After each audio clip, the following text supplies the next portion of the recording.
Welcome back to Meeravani YouTube channel. మీ doctor Sundari ప్రేక్షకులకు నమస్కారం. మనం నక్షత్ర సిరీస్ భాగంలో ఆరుద్ర నక్షత్రం వాళ్ళకి ఎవరితో వివాహం చేసుకుంటే చాలా అనుకూలంగా ఉంటుంది, ఏ నక్షత్రాల వారితో వివాహం చేసుకోకుండా ఉంటే బాగుంటుంది అనే విషయం తెలుసుకుందాం. ముఖ్యంగా ఆరుద్ర నక్షత్రం 4 పాదాలు కూడా మనకి మిథున రాశిలోకి వస్తాయి.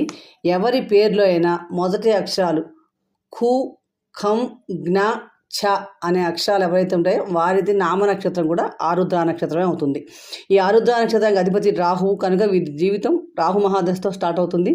వీరికి వివాహానికి ఈ ఆరుద్ర నక్షత్రంలో జన్మించిన వారికి ఎవరితో వివాహం చేసుకుంటే బాగుంటుంది అంటే కనుక అశ్విని, భరణి, విశాఖ, రోహిణి, మృగశిర, ఆరుద్ర, పుష్యమి, మఖ, పుబ్బ, హస్త, చిత్త, పూర్వాషాఢ, శ్రవణ, ఉత్తరాభాద్ర, రేవతి వీరితో అనుకూలంగా ఉంటుంది.